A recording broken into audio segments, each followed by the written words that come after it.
మీరు ఇంజనీరింగ్ చేశారా? జాబ్స్ కోసం సెర్చ్ చేస్తున్నారా? 3600 మందికి పైగా స్టూడెంట్స్ కి జాబ్స్ వచ్చేలా చేసిన కోడ్ జ్ఞాన్ 100 డేస్ సాఫ్ట్వేర్ కోర్సులో జాయిన్ అవ్వండి. మీ కెరియర్ ని బిల్డ్ చేసుకోండి.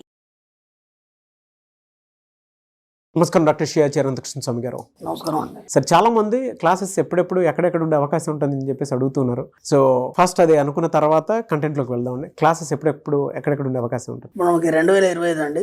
27 ఏప్రిల్ వచ్చి బెంగళూరు అండి, 4 మే వచ్చి తిరుపతి, 11 మే వచ్చి విజయవాడ. ఇవి కూడా మనకి ఇప్పుడు ఎందుకు చెప్తున్నానంటే స్పెషల్ క్లాస్ అటెండ్ చేయగలిగితే మీరు మనకి 20, 21, 22 మే గోవా సెషన్ క్లాస్ 3 రోజుల క్లాస్ ఉంది. గోవా క్లాస్, ఈ స్పెషల్ క్లాస్ మీరు అటెండ్ చేయగలిగితే మీరు సెషన్ క్లాస్కి అటెండ్ చేయడానికి మీరు అర్హులు అవుతారు. ఎందుకంటే లాస్ట్ టైం కూడా మనం గోవాలో ఎక్సలెంట్ క్లాస్ చెప్పుకున్నాం. ఆ సెషన్ క్లాస్ అనేది అద్భుతమైన క్లాస్. అది ఏంటంటే జీవితంలో మీరు పరిపూర్ణత్వాన్ని సాధించడానికి, ఒక ఉన్నత స్థాయి సాధించడానికి ఖచ్చితంగా మీకు అది దోహదపడుతుంది. మీకే కాదు, మీ తరతరాలకి. అలా మాట కూడా చెప్పాను నేను. దానికి తగ్గట్టుగానే క్లాస్ ఉంటుంది. క్లాస్కి వచ్చిన వాళ్ళు కూడా ఫుల్లీ సాటిస్ఫైడ్. కాబట్టి మళ్ళీ ఈ ఇయర్ మనం 20, 21, 22 మేలో గోవాలో సెషన్ క్లాస్ 3 రోజులు పెడుతున్నాం. వీలైనంత తొందరగా ఎన్రోల్ చేసుకునే ప్రయత్నం చేయండి. Best of luck. నమస్కారం అండి, డాక్టర్ శ్రీ ఆచార్య అనంతకృష్ణ స్వామి గారు. నమస్కారం అమ్మా. మరి ఈ ఎపిసోడ్లో మహిళలకు సంబంధించి ఇవాళ ఏం చెప్పబోతున్నారు, ఏ విషయాలలో ఖచ్చితంగా జాగ్రత్తలు వహించాలి అంటారు, అండ్ వాళ్ళకి సంబంధించి తెలుసుకోవాల్సిన విషయాలు ఏంటంటారు? అక్కడ ఏమవుతుందమ్మా అంటే మనం ఒక కోరిక కోరుకున్నాం, లేదా నేను ధనవంతునని చెప్పాం.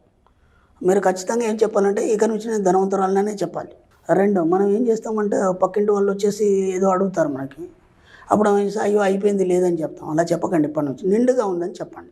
మన పూర్వీకులు అలాగే చెప్పారు కదా. మన అమ్మమ్మ వాళ్ళందరూ ఏం చెప్పేది, అప్పట్లో ఏదైనా సరే ఏదో ఉంటే లేదనుకున్నప్పుడు నిండుగా ఉందని చెప్పేది. కాబట్టి ఎక్కడైనా సంపూర్ణత్వాన్ని చూడాలి మీ జీవితంలో. అర్థం, మీ ఆలోచన కూడా అలాగే ఉండాలి. ఓకే. దాంతోపాటు మనం గతంలో కూడా చెప్పుకున్నాం, ఎన్నిసార్లు బయటకు వెళ్ళినా ఏదో ఒక వస్తువు తీసుకొని ఇంట్లోకి రావాలన్నాం. దానివల్ల మీ ఇంట్లో సమృద్ధి తోడవుతుంది. ఓకే. ఇప్పుడు మీరు ఒక కోరిక కొనుక్కున్నారు, నేను ధనవంతురాలని చెప్పారు. ఓకేనా. మీరు ధనవంతులు కాదని మీకు తెలుసు కదా. మీకు తెలుసు అంటే మీకు తెలియదు, అది మీ సబ్కాన్షియస్ మైండ్కి తెలుసు. ఓకేనా. నేను ధనవంతురాలు నేను చెప్పగానే ఏమంటే అదేం చెప్తుంది, మీరు ధనవంతురాలు ఎలా అవుతారు, మీ దగ్గర డబ్బు లేదు ఏం లేదని చెప్తుంది కదా. అన్నప్పుడు మనం ఏం చేయాలంటే దానికి తగ్గట్టుగా అద్దం ముందుకు వెళ్ళాలి. Mirror work. ఓకేనా. స్నానం చేసాం, బాగా తయారైనాం. ఓకేనా. తయారైన తర్వాత అద్దం ముందుకు వెళ్ళాలి. అద్దం ముందుకు వెళ్ళి అద్దంలో ఉన్న ఏదైతే ప్రతిబింబం ఉందో అదే మీ దేవుడు. అర్థమైందా. ఇంకా మీరు పూజలు పునస్కారాన్ని పక్కన పెట్టేయండి. ఓకేనా. పూజ గదిలోకి వెళ్తాము, దీపం ముట్టిస్తాం, అగరబత్తి ముట్టిస్తాం, నైవేద్యం మీద పడతాం, థ్యాంక్ యూ యూనివర్స్ అని ఏమంటే బయటకు వచ్చేస్తాం. అంతే, ఇంకేం లేదు. ఓకేనా. ఎందుకంటే మీకు కావలసినవన్నీ మీరే సాధించుకుంటారు, మీరే పొందుతారు. మీకు ఎవరో దేవుడు ఇవ్వడం కానీ ఎవడో గురువు ఇవ్వడం కానీ అట్లాంటివి ఏమీ ఉండవు. ఇది బాగా గుర్తుంచుకోండి. ఎందుకంటే మీకు మీరే గురువు. అద్దంలో ఎప్పుడైతే నిల్చొని చెప్తున్నారో ఆ అద్దంలో ప్రతిబింబం మీ దేవుడు. మీ కోరికలన్నీ తీర్చే దేవుడు మీ అద్దం ముందు ప్రతిబింబంలోనే ఉంటాడు. ఓకేనా. కాబట్టి అద్దం ముందు నిల్చోండి. అద్దం ముందు నిల్చొని హాయిగా రిలాక్స్గా. ఓకేనా. ఎప్పుడు చేస్తారు ఈ పని?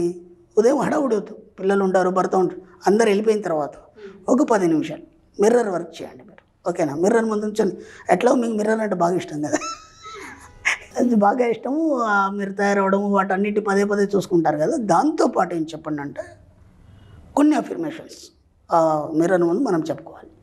ఒకటి, ఈ ప్రపంచంలో నన్ను మించిన అందగతి ఎవరు లేరు. ఎస్, మీరు ఎలా ఉన్నా సరే, ఎందుకంటే మిమ్మల్ని మించిన వాళ్ళు ఈ ప్రపంచంలో ఉండరు. మీ ఫేస్ ఇంకోళ్ళకు ఉండదు కదా. కాబట్టి మీరే అందగాలి. ఇలాంటి ఫేస్, ఒక అందం అనేది మీకు ద్విగుణీకృతం అవుతుంది. ప్రతిరోజు అలా చెప్పడం వల్ల ఏమవుతుందంటే మీ అందం ద్విగుణీకృతం అవుతుంది. ఇంకా అందంగా తయారవుతారు. ఓకేనా. ఫస్ట్ పాయింట్ అది చెప్పండి. తర్వాత, నేను చాలా గొప్ప ధనవంతురాలని. ఓకేనా. ఇప్పుడు అక్కడ మీ మనసు ఏం చెప్పినా సరే మీరు ధనవంతులు అనే విషయాన్ని మీరు రూఢి చేయాలి. ఇక్కడ ఏమవుతుందంటే మీ కాన్షియస్ మైండ్ ద్వారా మీరు ధనవంతులు కారు. ఓకే. ఇప్పుడు మేము ఏదైతే మాట్లాడుతున్నామో, ఏదైతే వింటున్నామో, ఈ చర్యలు చేస్తున్నామో ఇవన్నీ కూడా కాన్షియస్ మైండ్ ద్వారా చేస్తున్నాం. ఇప్పుడు మీరు ధనవంతులు అని చెప్పగానే మీ సబ్ కాన్షియస్ మైండ్ కాదని చెప్తుంది. అర్థమైందా. ఎప్పుడు ఈ కాన్షియస్ మైండ్కి సబ్ కాన్షియస్ మైండ్కి ఎప్పుడు గొడవ జరుగుతుంటుంది. మీరు ఏం చెప్పినా కాదంటుంది. అర్థమైందా. ఎవరో వచ్చి ఒక 10,000 అడిగారు మీ దగ్గర లేవు. ఓకేనా. ఇంతకుముందు మనం ఏం చెప్పుకున్నాం, నిండుగా ఉన్నాయని చెప్పాలి. అర్థమైందా. నిండుగా ఉన్నాయని చెప్పాలి, అంతే తప్ప లేదనే ఫీలింగ్ మీకు రావద్దు. అంటే మీ సబ్ కాన్షియస్ మైండ్ ఏమంటే లేదని చెప్తుంది కదా, మీ దగ్గర ఉన్నట్టుగానే ఫీల్ కావాలి. ఓకే. తర్వాత అద్దం ముందు చేయాలి ఇవన్నీ. ఓకేనా. తర్వాత కొన్ని బిల్స్ ఉంటాయి మనకి. ఇప్పుడు మనకు కరెంట్ బిల్ వచ్చింది. కరెంట్ బిల్ రాగానే ఎప్పుడు మనకు 500-600 వచ్చేది, ఈసారి 1000 రూపాయలు వచ్చింది. సాయంత్రం రాగానే ఆ బిల్ తీసి మీ ఆయన దగ్గర పెట్టగానే ఏమంటాడు, అరుస్తూ ఉంటాడు. డబ్బు లేవు కదా అన్నాడు, ముందు అరుస్తాడు. ఆ లైట్స్ ఎప్పుడు ఆనే పెడతావు, ఆ ఫ్యాన్ ఎప్పుడు ఆనే పెడతావు, అది ఆఫ్ చేయమన్నాను, ఇది ఆఫ్ చేయమన్నాను, ఇలా చేస్తాను.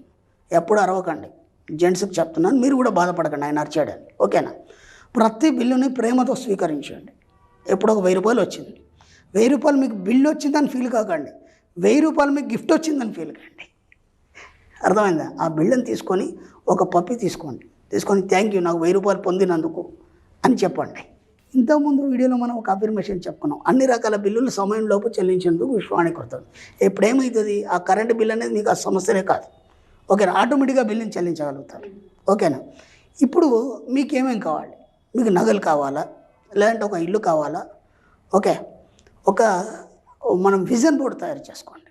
ఓకేనా? మీకు ఎలాంటి నగలు కావాలి, గోల్డ్, డబ్బులు, అలాగే మనకు ఒక ఇల్లు, ఒక కారు, ఇంకా ఏమేమి మీరు ఏదైనా వెళ్ళే ప్రదేశాలు ఏమైనా ఉంటాయి, స్విట్జర్లాండ్ వెళ్ళాలనుకున్నారా, లేదంటే హైదరాబాద్ పక్కన ఎక్కడ వెళ్ళాలనుకుంటున్నారా, అంటే మీ ఆలోచన బట్టి అది మీకు ఇవ్వడం జరుగుతుంది. అట్లా ఒక విజన్ బోర్డు తయారు చేసుకోండి. ఒక మంచి థర్మకోల్ తీసుకొని దాని మీద రెడ్ కలర్ మక్మల్ పేపర్ అంటేసి దాని మీద మీకు కావాల్సినవి, ఇప్పుడు మనకు సిస్టమ్లోకి వెళ్ళేసి మంచి ప్రింట్అవుట్ తీసుకోవచ్చు, మీకు కావాల్సినవి అన్నీ చూసుకొని అట్లాంటివి ఒక 4-5 పిక్చర్స్ ఏవైతే ఉన్నాయో అవన్నీ కట్ చేసి హాయిగా ఆ మక్మల్ పేపర్ మీద అంటుపెట్టేసి దాని చుట్టూ ఎల్లో కలర్ లేసేయండి. లేసేసి మీరు ఎప్పుడైతే హాల్లో ఎక్కువ ఉంటారా, లేదంటే బెడ్రూమ్లో ఎక్కువ ఉంటారా, లేవగానే అటు తిరుగుతూ పోతూ ఉంటే అది కనిపించాలి, మీకు కనిపించే విధంగా చూడాలి. అది చూసినప్పుడల్లా అవన్నీ మీరు పొందినట్టు ఫీల్ కావాలి. మన సబ్జెక్టులో ఏమీ ఉండవు, మీరు ఊహించడం వల్ల, దాని మీద మమకారం పెంచుకోవడం వల్ల, దాంతో అనుసంధానమై విశ్వం మీ కోరికను, మీ యొక్క ఆలోచన విధానం అనేది ఆ తరంగాలు విశ్వానికి తెలియజేస్తాయి. అప్పుడు ఏమవుతుంది, భౌతిక రూపంలో మీరు పొందడం జరుగుతుంది. అర్థమైందా? ప్రతిదీ మీరు దాన్ని అఫీమ్ చేయాలి. ఓకేనా? లేదా అద్దం పైన ఎత్తుకేసుకోండి. అద్దం పైన ఎత్తుకేసినప్పుడు ఈజీగా దాన్ని చూస్తూ ఏమేం కావాలి వాటన్నింటినీ అద్దం ముందు నిల్చుని అఫర్మేషన్ చేయండి. ఓకేనా? అలా ఒక్కొక్కటిగా మీరు అఫర్మేషన్ చేయడం వల్ల మెల్లిగా మీ జీవితంలో మార్పు వచ్చేసి ఒకటిగా పొందడం జరుగుతుంది. ఓకే, ఇవన్నీ నాకేమొద్దు. ఓకేనా? నేను ఒక బిజినెస్ మ్యాగ్నెట్ కావాలి, ఒక కార్పొరేట్ దాంట్లో ఒక కార్పొరేట్ స్థాయికి నేను ఎదగాలి, నేనే కొంతమందికి ఎంప్లాయ్ ఇవ్వాలి. ఓకేనా? మీరు ఒక బాస్ లాగా ఒక మంచి కుర్చీలో కూర్చొని ఒక కోట్ వేసుకొని, ఓకేనా, ఒక చక్కని ఫోటో దిగండి. ఓకేనా? ఒక టేబుల్ ఇదంతా అరేంజ్మెంట్ చేసుకొని ఒక ఫోటో దిగండి. ఆ ఫోటోది మీ యొక్క ముందు పెట్టుకోండి, అంటే మీ బెడ్రూమ్లో లేవగానే మీకు కనిపించేటట్టు. ఓకేనా? ఆ నేమ్ బోర్డు కూడా ఉండాలి. మీరు మీ పేరు కింద ఎండి అని, లేకపోతే ఇంకేదో కానీ చైర్మన్ కానీ ఏదో ఫోటో ఉంది, దాన్ని పదే అఫర్మేషన్ చేయండి. ఆటోమేటిక్గా మీరు ఎండియో లేకపోతే చైర్మన్ ఆటోమేటిక్గా మీ జీవితంలో జరిగిపోతుంది. మీకు ఏం కావాలి దాన్ని మీరు ఒక చిత్ర రూపంలో కానీ లేదంటే ఊహ రూపంలో కానీ చూడండి, ఆటోమేటిక్గా మీరు కావాల్సినవన్నీ మీరు పొందుతారు. ఈ విధంగా ఒకటి మీరే ఏర్పరచుకోవాలి. ఇవన్నీ వరకు చెప్పొద్దు. మళ్ళీ ఇప్పుడు ఎవరో వచ్చారు, మీ పక్కింటి ఎవరు వచ్చారు, అదేంటి ఇలా అతికేసేవంటే దాని గురించి ఇలా చెప్పాడు అనంతకృష్ణ, ఇంత స్టోరీ చెప్పొద్దు. వేరే టాపిక్ తీయాలి, వాళ్ళతో టాపిక్ తీసేసి వీలైనంత తొందరగా బయటికి పంపించాలి. మీ భర్తకు కానీ మీ పిల్లలతో ఇది అన్నీ డిస్కస్ చేయొద్దు. ఇవన్నీ డిస్కస్ చేయద్దు. మన సబ్జెక్ట్ని ఎక్కడ డిస్కస్ చేయొద్దు. ఎందుకంటే అందరు మన పిచ్చోళ్ళని చూసినట్టు చూస్తారు. ఇదేంద్రా పిచ్చి పట్టిందా ఇలా చేస్తున్నారు అనుకుంటారు. అవి నిజమైనప్పుడు వాళ్ళు మన దగ్గరకు వచ్చినప్పుడు వాళ్ళతో మాట్లాడేందుకు టైం ఉండదు మనకి. ఆ స్థాయికి మీరు వెళ్ళిపోవాలి. అందుకే మన సబ్జెక్ట్లో వీలైనంత మాటలు తగ్గించాలి. ఆడవాళ్ళకి మాటలంటే ఇష్టం కదా, ముందు తగ్గించండి. స్టార్టింగ్ ఎపిసోడ్లో చెప్పాను, మాటలన్నీ తగ్గించండి, అవసరమైనందుకే మట్టుకే మాట్లాడండి. ఓకేనా? ఈ విధంగా ఒకటి ఫాలో అవ్వకండి, మీ జీవితంలో కావాల్సినవన్నీ మీరు ఆహ్వానించండి. సుమన్ టీవీలో మీ పర్సనల్ అండ్ బిజినెస్ ప్రమోషన్స్ కోసం కింది నెంబర్కి కాంటాక్ట్ చేయండి.